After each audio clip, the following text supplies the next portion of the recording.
travaille sur ce qu'on appelait il y a 20 ans les nouvelles technologies de communication. Encore il y a 20 ans, les nouvelles technologies de communication, maintenant c'est quelque chose d'extrêmement banal, les téléphones portables, Internet, la géolocalisation, toutes ces choses-là sont de plus en plus étendues, que ça permet de garder le lien, un lien affectuel, d'un monde qui sépare, d'un monde de rupture, d'un monde qui éloigne, d'un monde dur, d'un monde où on s'encastre dans des embouteillages, etc., ou dans des transports en commun. Et donc, ce sont des outils de la permanence, en quelque sorte, affectuelle dans un environnement qui sépare.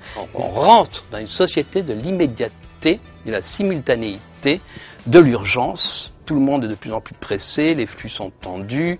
Voilà, on est dans cet environnement et précisément ce sur quoi je travaille et la façon dont, à partir de comportements individuels et chaque fois particuliers, des règles sociales se mettent en place.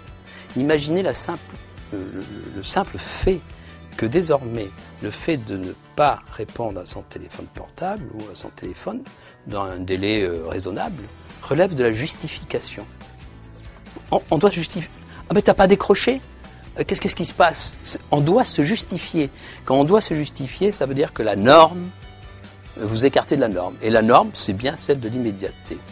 Et précisément, actuellement, ici, au 7, je coordonne une assez grosse recherche où il y a des chercheurs de différents laboratoires de Toulouse, de Paris, de Bordeaux, de Pau évidemment, de Montréal, d'Ottawa, qui travaillent sur les formes de déconnexion. C'est-à-dire notre capacité plus ou moins, enfin très inégalement partagée déjà dans la population et plus ou moins voulue, de par moment être capable de mettre sur off. C'est très significatif, vous prenez l'iPhone 5, le dernier, vous avez un ensemble de touches qui n'étaient pas sur les 4 et 4S, sur la déconnexion. Vous pouvez vous déconnecter très facilement, vous pouvez mettre sur silence, bon ça c'était possible, mais déconnecter de temps de temps, déconnecter les applications, déconnecter la géolocalisation de façon extrêmement immédiate. Et s'ils ont fait ça, je peux vous dire directement que c'est qu'il y a des sociologues derrière. Et les sociologues sentent monter le fait que les gens ne veulent pas se couper du flux, ne veulent pas se couper de tout ce qui est utilitaire là-dessus, ne veulent pas se couper de la sécurité, mais cherchent à ne pas en être l'esclave.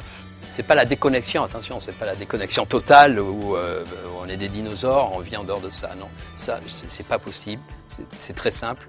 On ne peut pas vivre en dehors de la connexion. Là, c'est terminé.